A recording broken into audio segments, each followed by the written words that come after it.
32번 문제는 여러분들이 잘 알아두셔야 됩니다. 좀 어렵게 나올 수도 있어요. 조직의 복잡성, 조직 내에 존재하는 분화의 정도를 말하는 건데 분화의 정도가 많으면 많을수록 복잡해지는 거거든요. 여기에 대한 내용으로 옳지 않은 것은입니다. 자, 우리가 이제 수직적 분화, 수평적 분화 이런 게 있거든요. 수평적 분화, 이걸 수평적 분화라고 말할 수 있는데 종업원의 수라든지 과업의 질과 양이라든지 종업원의 교육훈련 정도에 따라서 가로 조직 단위 간의 분화 정도를 말합니다. 그러니까 조직 단위가 이렇게 있을 거 아니에요. 조직 단위를 뭐 예를 들어서 지금 여기 6개인데 뭐 8개로 나눌 수도 있고 그 다음에 10개로 나눌 수도 있죠. 이런 것들을 수평적 분화라고 말할 수 있습니다. 이거는 종업원의 수에 따라서 과업의 질과 양에 따라서 종업원의 교육훈련 정도에 따라서 나눌 수 있는 겁니다. 계층이 아니에요. 수평적 분화에 계층이 나오면 안 돼요. 이거는 계층은 수직과 연관성이 있는 겁니다. 조직 내에서 전문화된 지식과 기술을 요구하는 상이한 과업이 많답니다. 자, 전문성이 다 틀립니다. 상이한 과업들이 많다. 그러면 이것이 바로 수평적 분화가 되는 거고요. 수평적 분화가 많이 일어나고 복잡성도 증대하게 됩니다. 그러니까 전문화된 상이한 과업이 많으면 많을수록 수평적 분화가 많고 더욱더 복잡해지는 거예요. 맞습니다. 세 번째, 직무가 매우 공식화, 표준화됐답니다. 이 직무 담당자는 무엇을, 언제, 어떻게 해야 되는지 그러한 것들이 딱 정해진 것이 바로 공식화예요. 표준화라고 말할 수 있어요. 그러면 자율권이 늘어날까요? 아니죠. 자율권은 줄어들게 됩니다. 한마디로 말해서 공식화된 대로 해야 되니까 자율권은 줄어들게 되는 겁니다. 답은 3번이었네요. 4번, 5번 들어갑니다. 자, 4번입니다. 수직적 분화가 나왔습니다. 수직적 분화는 말 그대로 이렇게 분화가 되는 거거든요. 그러면 조직 내의 책임과 권한이 나뉘어 있는, 그렇죠? 계층이 나와야 돼요. 계층의 양태를 우리가 수직적 분화라고 말할 수 있습니다. 그러면 수직적 분화는 계층의 높이가 있잖아요. 여기에 따른 차별적인 보상을 통해서 조직 구성원들의 근무 의욕을 자극시킬 수 있습니다. 계층이 높으면 높을수록 차별적인 보상에서 우위를 점하게 됩니다. 따라서 근무 의욕을 더욱더 자극시킬 수 있는 것이죠. 이러한 것들이 바로 수직적 분화의 내용입니다. 32번 문제 해결했는데요. 앞에 있는 내용에서 공식화, 표준화되면 될수록 구성원의 자율성은 줄어든다라고 하는 3번 지문, 이 3번 지문이 잘못되었습니다. 자, 이제 33번 문제 들어갑니다. 33번 문제는 조직이론 및 조직관리에 대한 내용으로 옳지 않은 것은입니다. 앞에서 우리가 보지 않았던 상황이론이 나와 있습니다. 상황이론부터 합니다. 1번 상황이론은 개방체계에 입각한 것 맞다 그랬죠? 개방체계, 상황 이코르 환경을 생각하시면 돼요. 아, 환경을 고려하구나. 그래서 개방체계 이렇게 연결되는 거고요. 상황에 따라부터 같이 읽어요. 시작. 상황에 따라 적절한 조직화 방법을 결정하며 조직의 다양성과 환경과의 적합성을 강조한다는 것입니다. 자, 환경이라는 단어가 딱 등장하죠. 이렇게. 이러한 것들이 바로 상황이론이다. 상황이론은 사회복지 조직의 내부적 특성뿐만 아니라 환경의 중요성을 강조한다는 측면에서 사회복지 조직의 적용 가능성이 크죠. 사회복지 조직은 환경을 생각하지 않으면 안 되니까요. 맞습니다. 총체적 품질 관리는 투입과 산출에 대한 지속적인 환류, 피드백이라고 하잖아요. 피드백이 주로 이루어져야 됩니다. 피드백이 안 되면요, 이 총체적 품질 관리가 어려워지는 거예요. 투입과 산출에 대한 계속적인 환류가 강조가 되는 겁니다. 자, 3번 지문 맞고요. 4번, 5번 들어갑니다. 자, 조직관리와 연관성이 있는 것 중에 또 MBO가 있습니다. 목표관리제라고 하는 것이 있죠. Management by Objectives라고 해서 MBO는 목표관리제가 됩니다. 조직 구성원의 목표를 합의를 하죠. 그 수행 결과에 대해서 평가를 합니다.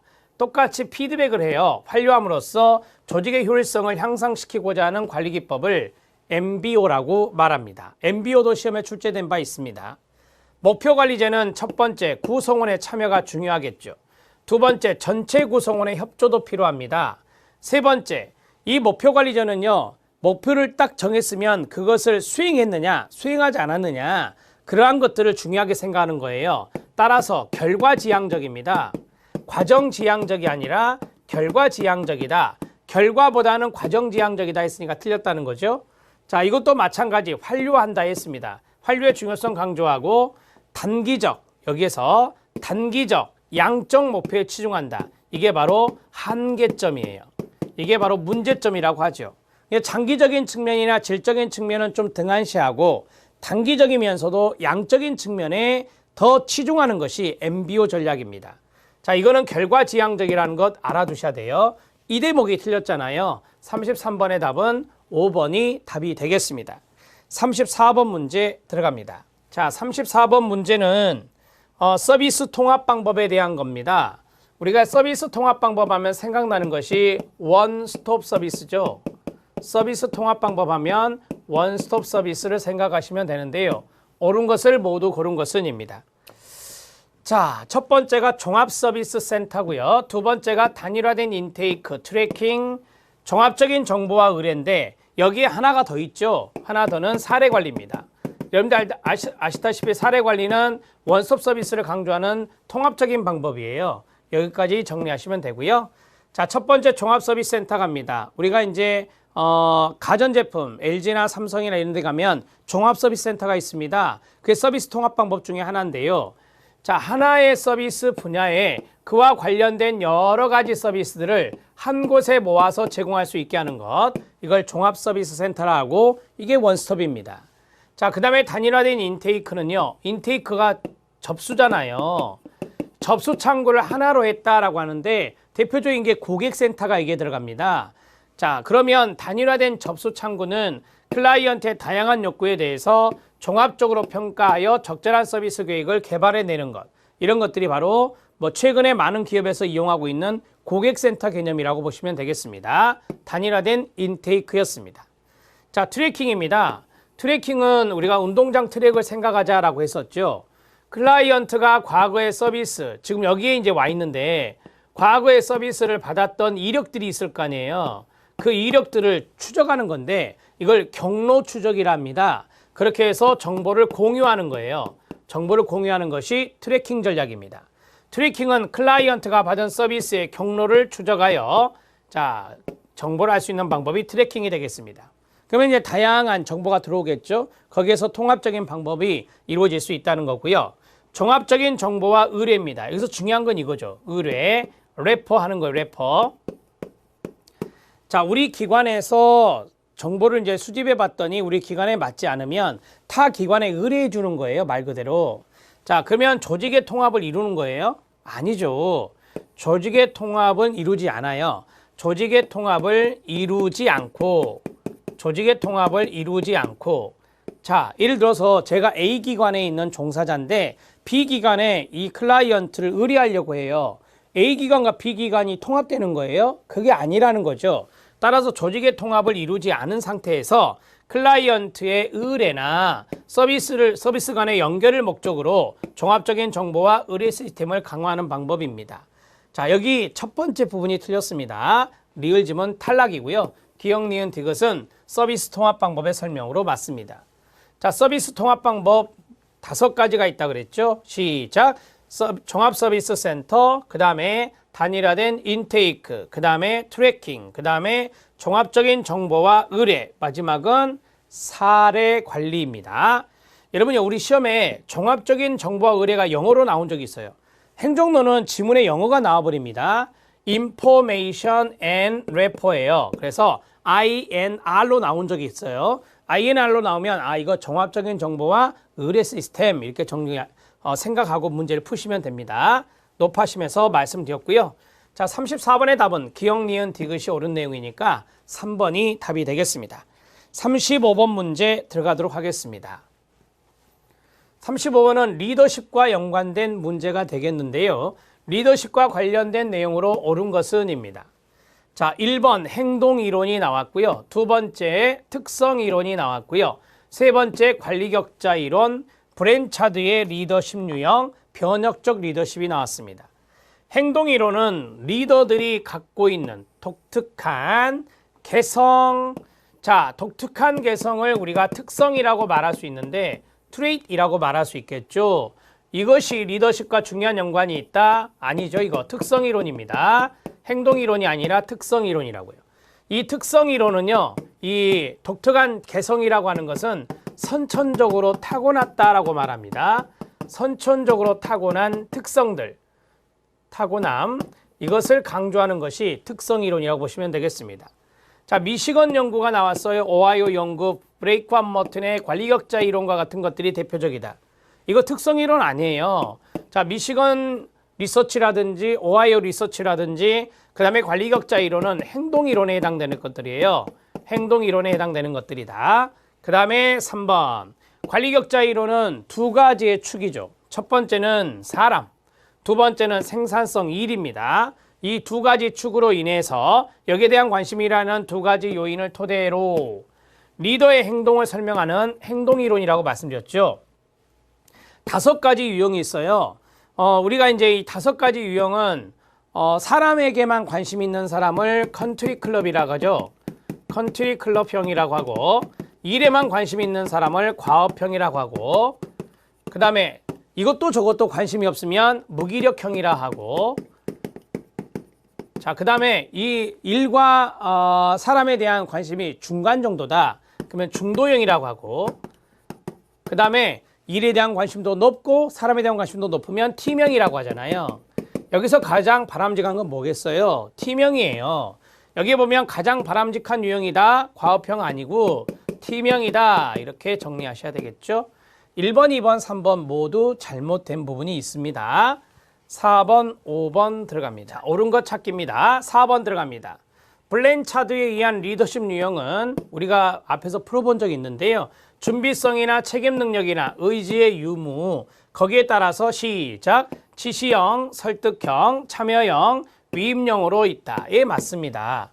앞에서 우리가 사례 문제, 참여형 문제 한번 풀어본 적이 있잖아요. 자, 그 다음에 변혁적 리더십, 변혁에서 힌트가 얻으셔야 돼요. 내부를 지향한다, 안정을 지향한다, 업무를 할당해서 결과평가하고 통제한다. 일상적인 리더 행동을 강조하는 것은 과거 전통적인 거래적 리더십이에요. 거래적 리더십은 내부 지향이고 안정 지향이고요. 업무를 줘서 통제해 나가고 일상적인 그런 리더의 행동을 강조하는 거고, 변혁적 리더십은 안정을 지향하는 게 아니라 변화를 지향해요. 변화를 지향하고 내부보다는 외부를 지향합니다. 외부를 지향한다. 그 다음에 종사자를 리더로 개발해요. 부하 직원, 종사자를 리더로 개발하는 거예요. 리더로 개발한다. 자, 그러면 종사자의 헌신도가 상당히 높아지겠죠. 리더로 개발한다 라고 하는 거, 이런 것 등이 바로 변혁적 리더십의 특징입니다. 당연히 이것이 과거가 되고요. 과거 거래적 리더십이고, 현재 리더십은 변혁적 리더십이라고 말할 수 있습니다. 35번의 문제에서 옳은 내용은 4번이었습니다.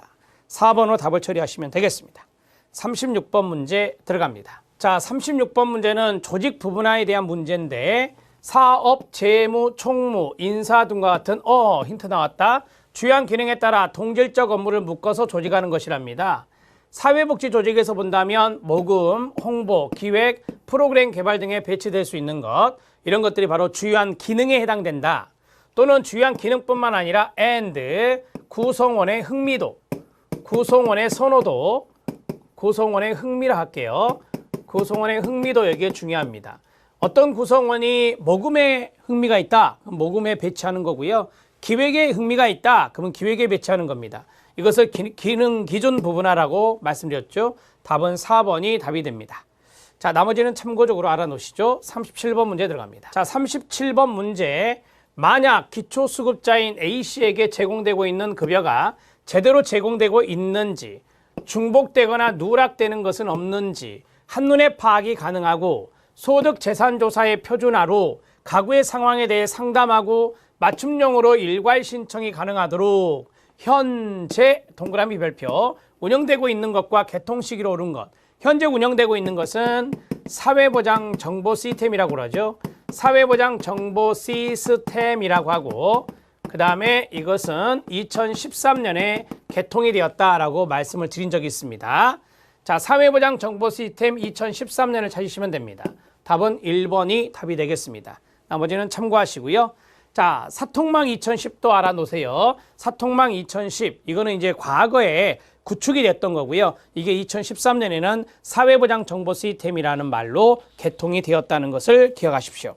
38번 문제 들어갑니다. 자, 38번 문제는 다음 사례는 어떤 의사결정 방법인가? 자, 우리가 이제 이것을 그림으로 이제 쭉 이야기를 했는데요. 이런 식으로 이제 나뭇가지처럼 쭉, 이게 나무, 이제, 나무 뭐라고 하죠? 통이라고 하고, 여기에서 이제 가지 쳐서 쭉쭉 나가는 것처럼 보이잖아요.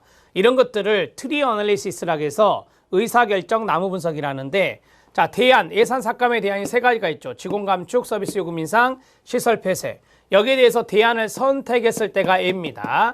대안을 선택했을 때가 A고, 자, 선택하지 않았을 때가 아니오가 되겠죠. 그래서 결과가 6가지가 쭉 나옵니다. 선택했을 때, 선택하지 않았을 때, 선택했을 때, 선택하지 않았을 때, 선택했을 때, 선택하지 않았을 때를 비교해서 하나를 셀렉트하는 겁니다. 이게 바로 의사결정 나무 분석이라고 말하는 거예요. 답은 2번이 됩니다.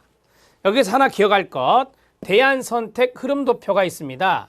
대안선택 흐름도표는 어떠한 대안에 대해서 예, 아니오를 물어요. 묻고 그것을 연속적으로 질문하는 거예요. 그래서 대안선택 흐름도표는 연속적이라는 단어가 나와야 되고요. 예, 아니오가 나온다는 거 키워드 정도만 알아놓으시죠. 자, 답은 2번입니다. 이 그림의 답은 2번입니다. 자, 여기까지입니다. 38번 문제까지 해결했습니다. 이제 12문제 남았습니다. 마지막까지 최선을 다해 주시기 바랍니다. 수고하셨습니다.